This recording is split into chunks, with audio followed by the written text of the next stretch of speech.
a safe space with Dr. Lillie. We will be covering grief and loss tonight. Remember, I told y'all day before yesterday what we're going to be covering. We will be covering grief and loss tonight. Those are the things we're covering. Hold on, y'all. Okay. So, how y'all doing this Friday evening? Welcome to my live. I am Dr. Lillie Young. We will be covering grief and loss tonight. There's different things that have to do with grief and loss, side effects of grief and loss, the meaning behind grief and loss, those type of things. And I'm going to start by saying I am not a therapist. I am not an MD. I am not a psychiatrist. I am not a psychiatrist, nothing like that. I am a PhD, Dr. Lillie Young. So come on in, everybody. Hit that like button as you are coming in. Please like, subscribe, and share. Hello, Reverend Dr. JC. How you doing tonight? I hope you're doing very well. Yes. So I want to start out by saying I am Dr. Lillie Young, your humanitarian who loves to help her community. I love helping my community. Those of you that know me from my other channel, you know the things I have done from charity work, etc. I'm your wellness practitioner. I am also a trauma coach. And we're going to learn so much today that has to pertain to grief and loss. Okay? I am certified in somatic therapy. I'm certified in women's wellness, certified coach, a certified trauma-informed coach, grief and loss specialist. That's what I am. I do not diagnose anything, okay? So we just got that out the way, okay? So what are we covering tonight, everybody? We will be covering grief and loss, okay? Hit that like button as you're coming in. Welcome to my live. I am Dr. Lillie. So this is what we're going to start out with. Grief is a help me, Jesus. Pray for me, Pastor. Reverend in the chat. I don't know what's wrong with me. Grief is multifaceted emotional response to loss, while loss itself encompasses only deprivation of a valued person, object, status, or ability. So what did we talk about what grief and loss was the other day? Let's see. What is grief and loss? What's going on with my thing? It's acting a little silly, but bear with me, y'all. Love y'all.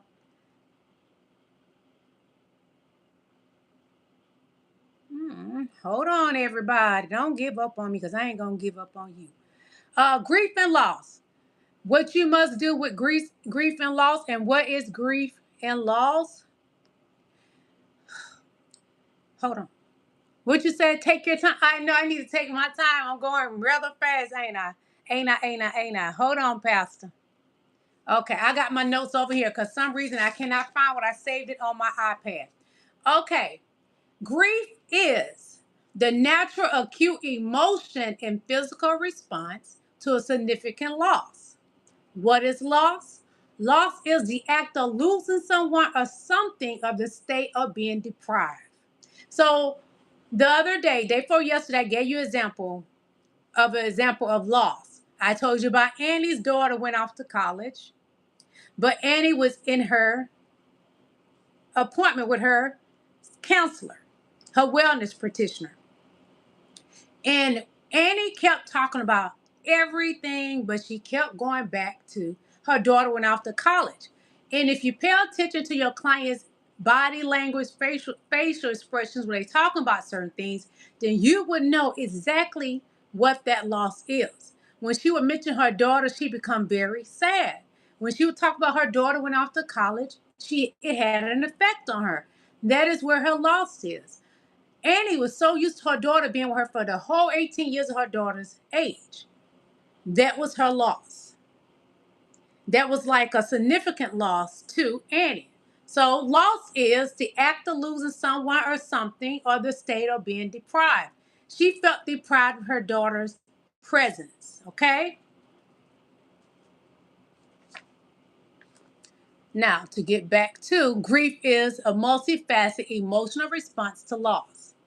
While loss itself encompasses one deprivation of a valued personal subject status or ability.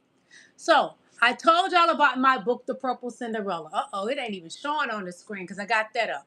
But I told y'all about my book, The Purple Cinderella, Surviving Multiple Childhood RAPISTS. And I'm going to pivot back and forth from my book to back to my iPad. So with my book, I'm just going to go to any page in my book and relate it to what loss and grief is. Is that okay with you all? Thank you. Okay? So, in my book, The Purple Cinderella, which it won't show for y'all. Let's see if it'll even show a little bit. It ain't going to show because I got the back screen up. Also, if you want to donate to my channel, that's Zelle, and that is a tip jar to PayPal. So if you have PayPal, you can send me something. Hold your phone up and scan the tip jar and send me something. And Zelle is at the bottom. If you have Zelle, you can send me something through Zelle. Just tell me to move my head, and you can donate to my channel. Okay? So let's see. I'm going to go to chapter 4 in The Purple Cinderella, which is my autobiography. My older sister, Rhonda, and I were very tight. My older sister left home. Wait a minute. My sister, Rhonda, and I were very tight. My older sister left home at a very young age because she felt she was grown.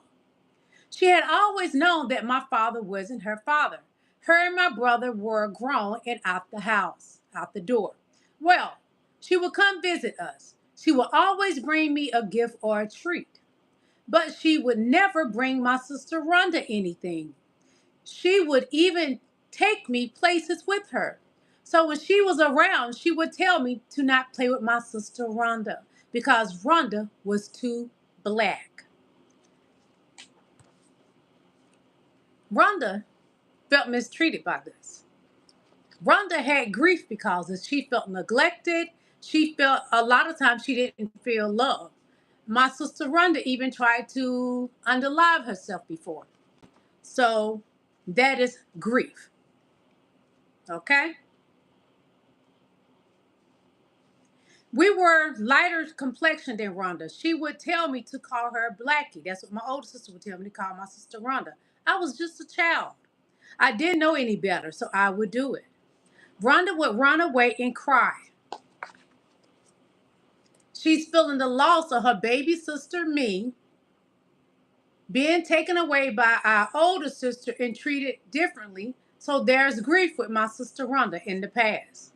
So I'm always going to take my book and relate it to Purple Cinderella, my autobiography, because I experienced so much grief and loss and trauma throughout my childhood, even my adulthood, but mostly through my childhood. By the grace of God, I am here to give you guys my testimony and discuss my grief, loss, and trauma. So, examples of physical reactions to grief: an actual tightness in the chest, feeling weak, lack of energy. Those of you that have lost someone, I'm quite sure you have felt those things. Heart palpitation, nausea, relentlessness, tearfulness, and many more examples of behavior reactions to grief. So I'm going to give you examples of behavioral grief, okay? Reactions to grief. Forgetfulness, I have experienced that. I don't know if you have. Confusion. I would say my sister experienced confusion because she didn't feel love because my other sister didn't give her the love that she had given me.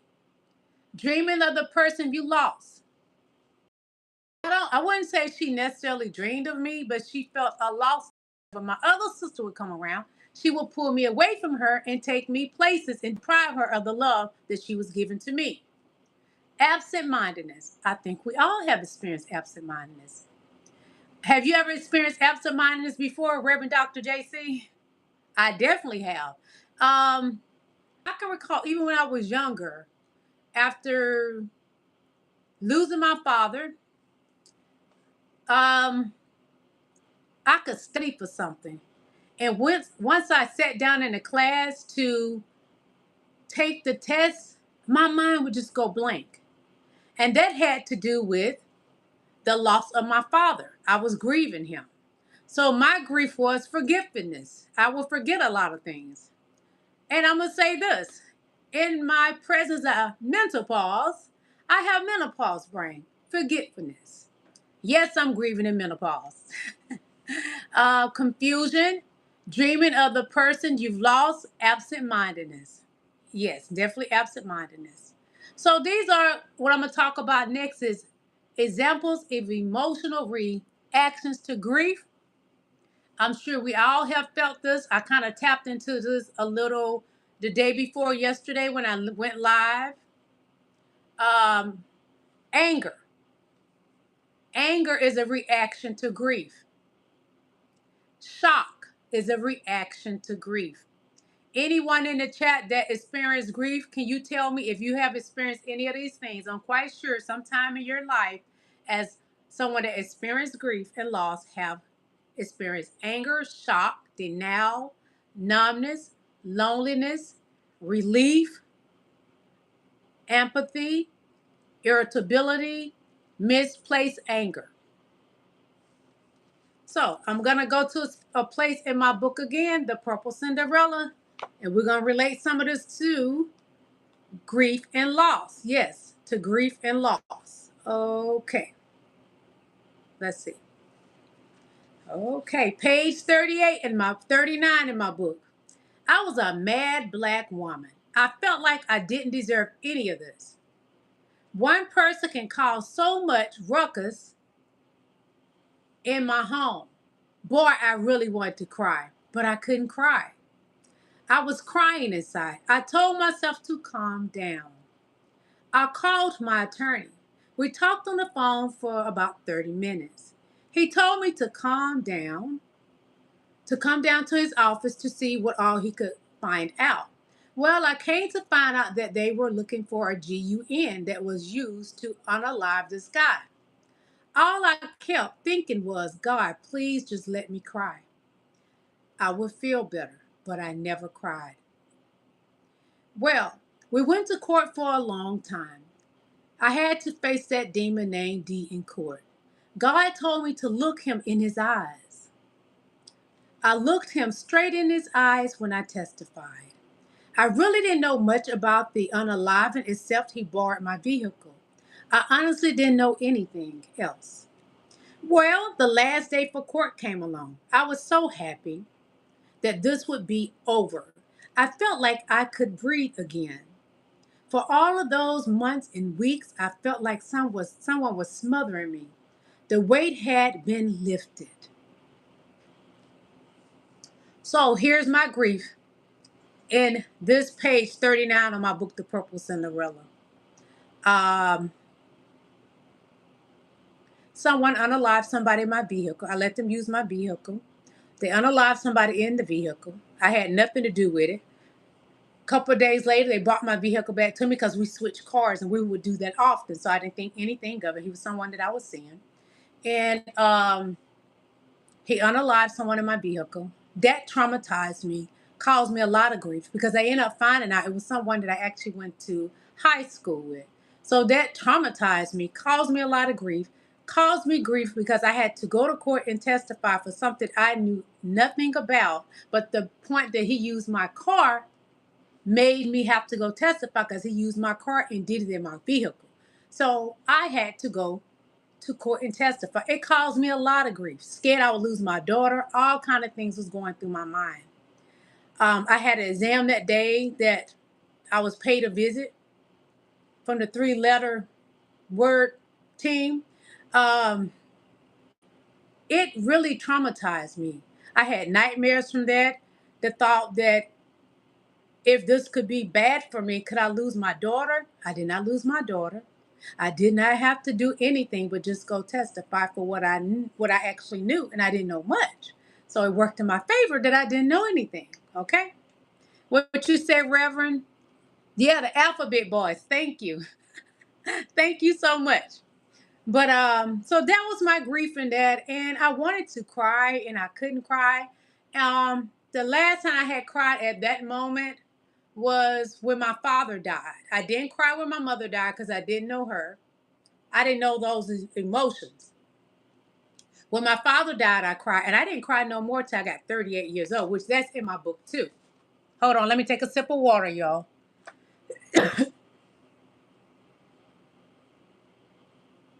And the reason why I'm relating my own story to grief and loss, because when you are a grief practitioner, grief and loss practitioner, I can't come over here and tell you my client situations because of HIPAA law. So I'm using myself as an example because there's no HIPAA law against myself. Okay? So if you was to book me as my client, I could never tell anyone anything that we talk about in your session. So that's why I'm on here using myself as an example with grief and loss and trauma. Excuse me, you guys. So I'm gonna kind of pivot and go to my book. Let's see what page. I'm gonna go to page 44. How y'all doing in the chat? You doing good? Hello, Kingless One. How you doing? I miss you. You know I do. I really appreciate everyone that come on here and support me. I just started this the day before yesterday, a safe space with Dr. Lillie. It was my first live on Wednesday. I will go live Monday, Wednesday, and Friday only. Okay? Thank you all. So this is my book, The Purple Cinderella, Surviving Multiple Childhood RAPISTS. I can't say that word on YouTube. But I am a grief and loss specialist and I am a trauma coach. So I'm using myself, as I stated, as an example because I cannot share with you all because of HIPAA law, and I wouldn't do it anyway, anything that I share with my clients. So I'm coming on here giving y'all my own experiences of trauma, grief, and loss. You got me, you guys? Okay. So this is from my book, The Purple Cinderella, Surviving Multiple Childhood RAPISTS. Okay, it's my autobiography. So we're going to go to page 44. I'm just randomly going to pages in my book. Reverend Dr. JC purchased my book, The Purple Cinderella, so he knows everything I'm talking about. And you can purchase my book at Amazon.com. Just put in The Purple Cinderella, author Lillie Young, and you can purchase my book as well. It comes in ebook and paperback. So, page 44 of my autobiography. That motivated me to make more clothes. In 2 weeks, I was making beautiful garments. I went to my first boutique. She allowed me to put my garments in her boutique. I went home and I continued to make even more clothing. My garments were put in 4 boutiques. At this point, I got the urge to want my own boutique. I looked around and around until I found the perfect place. My perfect place was right here in Buckhead. My boutique was in the core of Buckhead. It was located on Peachtree Road. It was September 2012. It was time for me to decide if I wanted to renew my lease in December. I had to let the landlord know 60 days in advance. September 19th, I let him know I would be moving out of the plaza. He hated to see me go. I paid him faithfully. He told me that anytime if I decide I want to rent from him again, that any suite he had available would be mine. I decided to move my boutique to an oh Lord, y'all be with me, online boutique only. I was a little sad about it, but I realized all that money I would be saving, I wasn't sad anymore. But to be truthful, I did eventually grieve not having my boutique. When you have where you can go in a boutique and people come in, it makes you feel so important. It makes you feel valued because they coming in buying garments that you made with your own very hands. I would sometimes even take my sewing machines with me. I had different kind of sewing machines from sergers, singers, brothers, all kind of sewing machines, and Kenmore's and all. I would take my sewing machines with me to my boutique, and I would do um, alterations there. If somebody come in, they want me to make something, have it ready. If it's something I could do quickly, I would do it. They could pick it up in a couple of days. I would do it. So I like to be honest. Yes, I was a little sad at first about closing down my boutique, but I moved everything online. So I like to be honest. So I did feel grief in that moment. So what am I doing, everybody? I'm taking parts of my book, pages from my book, and I'm relating it to you all about grief and loss, because that is what we're discussing.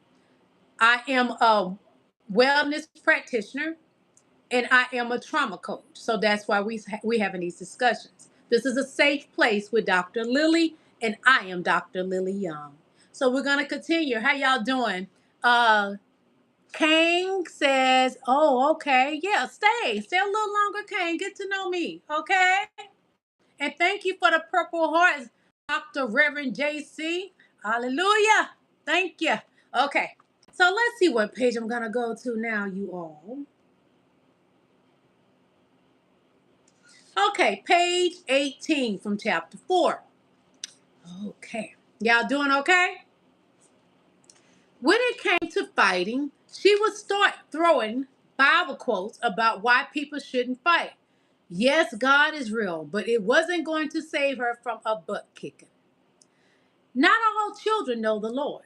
She may have known God, but those heathens didn't care anything about God at that moment.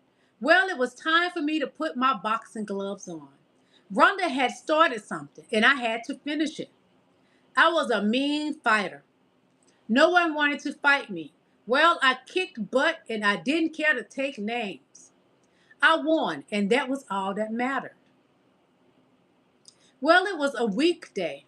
My father was off at Braille school. My father was blind. My father was off at Braille school. My father's diabetes caused him to go blind. He was away, and my stepmom had full control over us. This was a time when she would be in full BITCH mode. She treated us worse than slaves. We had been up since 7 a.m. that morning cleaning.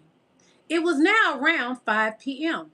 She allowed us to take a break. Well, I love my long, natural nails. So I got my metal nail file and I was filing away my nails. My stepmom came up to me, told me to call her mama. I acted like I didn't hear her. I have never called anyone mama, mother, or mom in my life. She told me, "So you're not going to call me mama?" I thought she had lost her DAM mind. She lost her mind. I have always called her by her name. Well, she looked at my sister and told her to say it. Well, she was afraid, so she called her mama. She turned around and looked at me again. She said, "Call me mama." I said, "No." She hit me. I had that metal file in my hand. I threw her tall, skinny butt to the floor. I tried to S-T-A-B her with that long, metal, sharp edge nail file. I had her down on the floor. I was trying my best to STAB her. My sister and one of her children had to pull me off of her. I wasn't about to let her bully me. I looked at my sister and I said, "Stop crying right now." I told her, "She's not your mama." I took my I took Rhonda by her hand and we went into our bedroom. My stepmom wouldn't come near me. She didn't know what to think of me. But I knew that she wasn't my mama.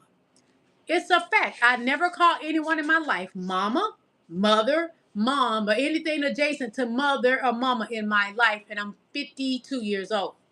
So that is a part of my grief. I was never able to call someone in my life mama, mother, mom, anything adjacent to that in my entire life. My mom died when I was 5 years old. I did not know her. She left when I was a newborn baby. I didn't know her. I don't hold that against her because I learned more about her as I got older. I learned things, what happened. But I didn't know her. As it stated, my father went off to Braille school. He became blind from diabetes, and that can happen. So that was grief too. But I did find joy in helping my father because we would have to help him with his Braille. He taught us Braille, rather. And I don't know it now because it's been so many years and he's been dead since I was 12. But I'm quite sure it will come back to me if I was to sit down and try to do it, read it. But yeah, my father was a blind man, smart blind man. Before he went blind, he worked for the city. Educated man, graduated from Benedict College. My mom was at Benedict College as well. I didn't go to Benedict. I went to Spartanburg Tech, which is now Spartanburg Community College in my hometown. But I've done other schooling since then, a lot more. That's why I got my title. But the more you learn about my book, the more you're gonna learn about me, my grief, loss, and trauma. Okay. So what y'all talking about in the chat? Kanji, Kanji She says, if I don't pronounce your name right, I'm not trying to disrespect you, okay? Says it sounds like you and your stepmom was past life enemies. We had some gangster stuff going on because I was a child that was rebellious, I will be honest. I didn't like anybody putting their hands on me. Only person I didn't mind whipping me was my father. And he laid a good one on me.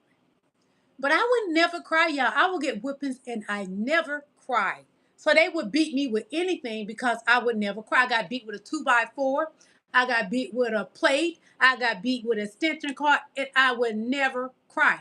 I taught myself not to cry because I was just experiencing so much trauma in my household from men taking advantage of me. I taught myself not to cry. It's plenty of times I wanted to cry, but I couldn't shed a tear. And Reverend Dr. JC read my book, so he knows this specific instance that I'm about to mention because I don't remember exactly where it is in my book. But hold on, let me see if I can find it. Well, anyway, when I was in elementary school, the principal didn't like me because I was bad. I'm telling you the story, but I used to fight all the time and stuff. So she didn't like me, but I would only fight if you bother me. I would beat up boys, girl, whoever. I didn't care. But I was intelligent. I was smart in school, though, so they can't take that from me. People that know me, they tell that girl make unenroll everything. I was in everything in school, but she spanked me in front of other children. I turned around and smacked her in front of everybody. That was not good, and I don't advise any child to do that. But because I had already experienced so much trauma from mental, physical, emotional, sexual abuse, she couldn't do much harm, but I didn't like her embarrassment in front of everybody in front of my class because back then they would spank you in front of the class and embarrass you. So she spanked me, I slapped her. And it's nothing to brag about, but I was dealing with so much trauma. And as a child, I didn't know I was experiencing trauma, okay? Okay, I'm about to refresh y'all memory right quick. If you want to donate to my channel, you got Zelle and PayPal. You can send me a tip through PayPal. Just scan the Zelle. If you got Zelle, you want to bless me through Zelle, you can scan it, the QR code for Zelle. If you want to bless me and you got PayPal, you can send me something through PayPal. All is welcome. Because as you know, I'm not monetized. I'm new on this channel. My other channel ain't even monetized anymore, but I'm new on this channel. Okay? So, do y'all want me to read more from my book? You remember those days as well, Reverend Dr. JC? Yes, back then, the kind of whippings they laid on us, these kids wouldn't be able to take it. They wouldn't be able to handle it. We got beat with everything except the kitchen sink. Everything except the kitchen sink. I'm not lying, I got beat with a plate. We was in the kitchen, and I supposed to be making my daddy a plate because the man's supposed to eat first. And we had rules. When we would sit down and eat dinner, you had to fix up to eat dinner. You couldn't come eat at the table with your bedroom shoes on, none of that. No, at the table for dinner, you had to be presentable. They don't do that no more. Things have changed. I didn't make his plate quick enough because I'm sassy and I'm worried about getting my own food, honestly. I was selfish as a child because I learned so much bad stuff that I became selfish and all about me. I was self-centered, and I wrote that in my book too. Okay. So he took a plate and whipped my butt with a plate, and it broke the plate. And my sisters would never let me live that down, that my round broke the plate. Yes. We would get whipped with 2x4s, get whipped with extension cords. That is not what I think people should get whippings with. So we're gonna move along. Do y'all want more of my book? Tell me in the chat if you want me to read more from my book. And then we'll get back to the list of examples of reactions to grief. Okay? So I'm gonna read chapter 2. Chapter 2. This is page 9. I remember this moment very vividly. One day, my sister and I were outside, still in time to play. Playing outside was very rare in our household. We were slaves around that household more than anything. We were outside playing with a couple of friends from our neighborhood. I had to be around 6 at that time. We were playing hard jumping rope. My father came outside to the back porch. He yelled, "Come on, it's time to go to Bible school." We had been outside playing very hard. My sister ran to the porch and went inside with my father. I sat outside on the back porch steps. I looked down and saw that I had dirt around my ankles. So I spat on my fingers and reached down to wipe the dirt off around my ankles. I looked up in the sky. I saw reality. I said I would never forget this moment. Next, I heard my father yelling, "Get your butt up off those steps and let's go to church." Believe it or not, it was like a breath of fresh air and a cool breeze touching my face, and a cool breeze crossing my face, touching the tip of my nose. Was it touching God or just too much reality? I said I would never forget that moment. Was it my reality or an scapegoat from my tortured reality? My dad yelled, "Lillie, get up now." When he raised his big hand to hit me, that breath of fresh air was gone. Yes, reality set in really quick. It was either you get up or you go to church with a sore behind. My father made us go to church all the time. We went to church at least 4 times out the week. I used to say, when I get grown, I ain't ever going to church. But what my father didn't realize, that hell was in our home. He thought he was protecting us from the outside predators with the word of God. And a lot of homes were like that. He didn't know what was happening to his baby girl. He didn't know that my step male adult cousins, step uncles, step brothers, etc., was having intercourse with his daughter, a child. So I'm going to read the back description of the book, okay? Then we're going to get back to the list of examples of emotional reactions to grief and behavior reactions to grief and social reactions to grief. And I'll go back to the physical reactions, okay? I'm going to read the back of my book. Those of you that didn't know about my autobiography, The Purple Cinderella, I'm about to read the back description to you, okay? Let me take a sip of water. Is that okay with you guys?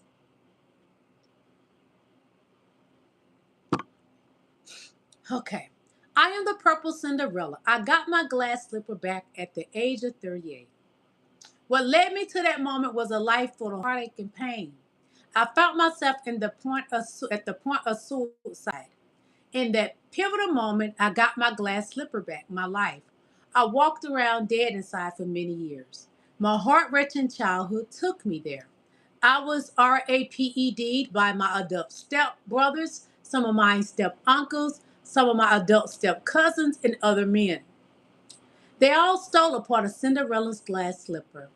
I became used to this childhood torture. I accepted the torture. I even fell in love with the torture. Not only was I made to lie on my back and service the pedophiles, my sister and I were slave labor for my stepfamily as well, forced to scrub and clean like Cinderella. Heartache and pain continued through my adulthood. Bandages, crying inside. But at the pivotal moment of 38, God gave me life. Now I live. I got my glass slipper back. And that's what I want for each one of us, to get our glass slipper back, get our glass slides back. Whatever you look at that you wear, I want you to get that back. I would love for you to book a session with me as your wellness practitioner, your trauma coach, your grief and loss specialist, okay? So we're going to go back to the list. We talked about the examples of physical reaction to grief. I'm going to read those down again just in case anybody missed them.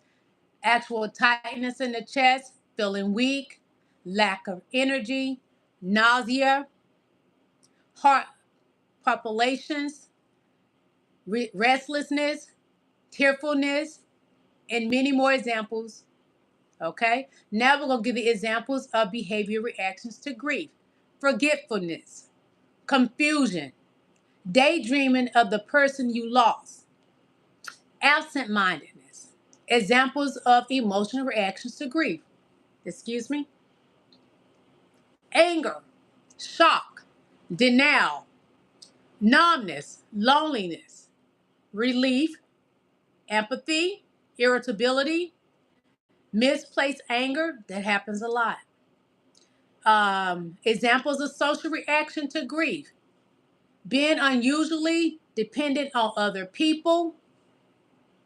Hold on, hair in my eye, y'all. Withdrawn from friends, relationship difficulties, avoiding family, avoiding colleagues, avoiding friends, increased substance abuse, neglecting yourself but caring for others. Now, I've done that a lot because of so much has happened to me in my life. Um, I have neglected myself sometimes because I wanted love so bad. I end up pouring more love in people than I was receiving.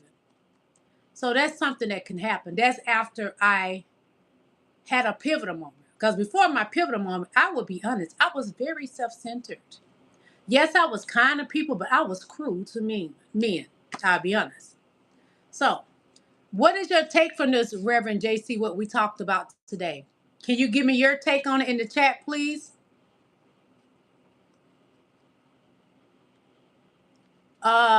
What um what from the list of grief did you find from my book, The Purple Cinderella, that I discussed?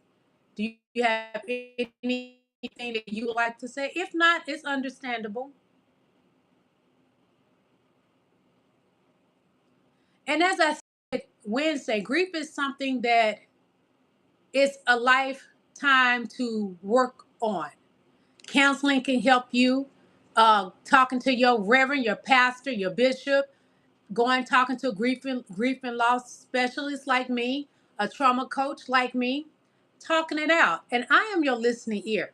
When things get further along with my channel, I would love to bring other people on my channel. But there has to be certain things that we have to take care of for first before you can come on my channel, because I don't want to get where someone breaks down on my channel and people make fun of them or anything. No, this is a safe place with Dr. Lillie, and I'm your listening ear.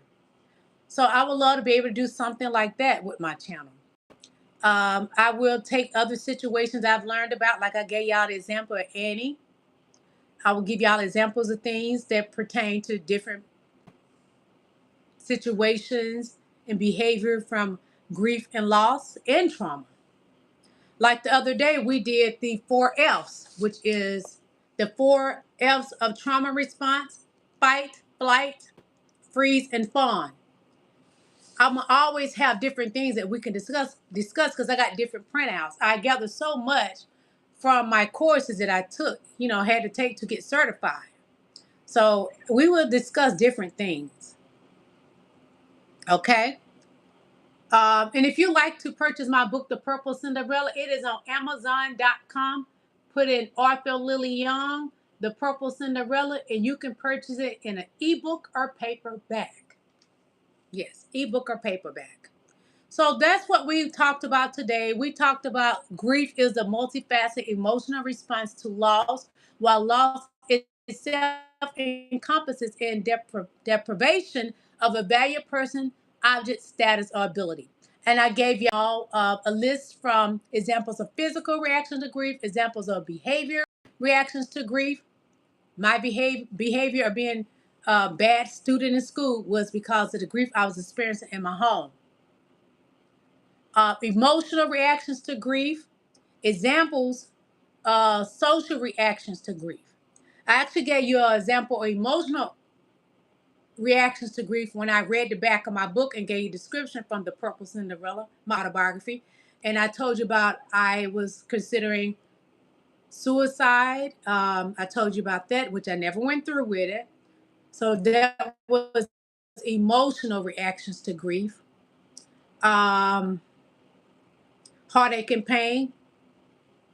That is can category of grief and loss and trauma as well. Um, it's so many different facets, multifaceted emotional things that I could take from my book and share with y'all. But we got a long time. We're gonna have plenty of lives to go over things like that. Okay, so I want to leave y'all with something positive. Okay,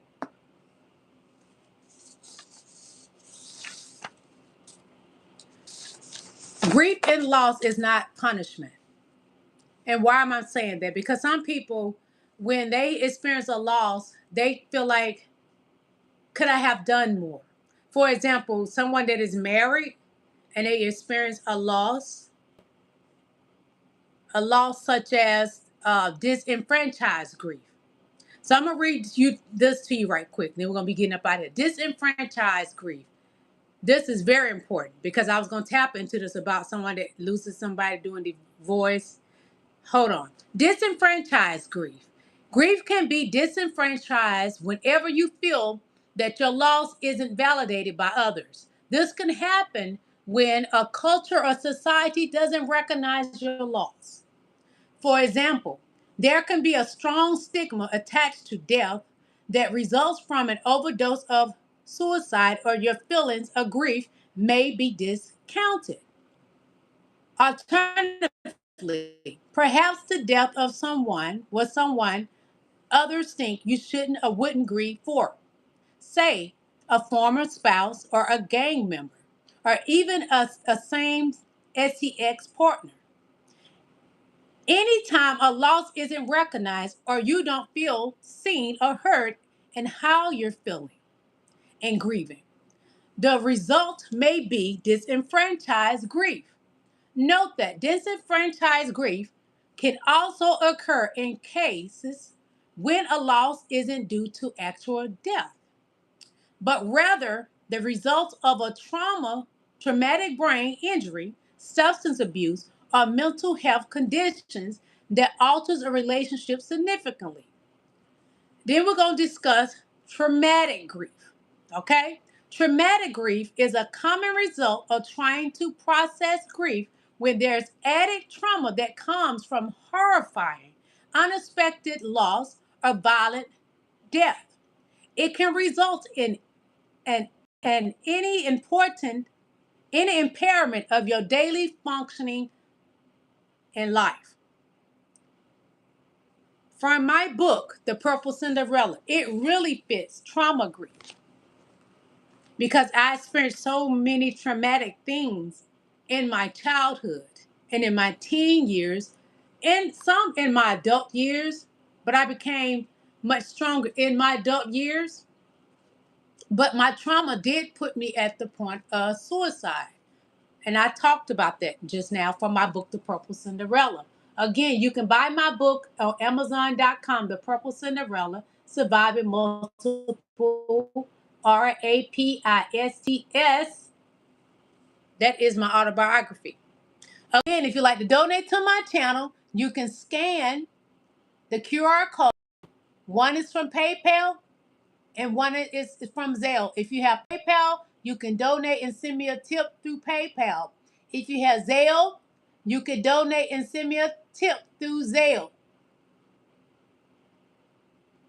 Again, that is my tip jar from PayPal. You can donate to me through PayPal and Zelle. If you like to scan it, go ahead and scan it. Again, if you like to purchase my book, The Purple Cinderella, which is my autobiography, go to Amazon.com and type in The Purple Cinderella and author Lillie Young.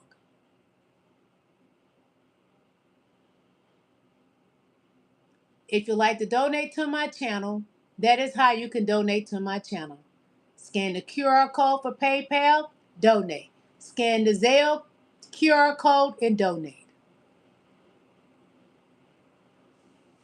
How y'all doing? You doing okay? I want to thank each and every last one of y'all for coming to my live and joining me on my YouTube channel, A Safe Space with Dr. Lillie. Please share. I got to get my subscribers up.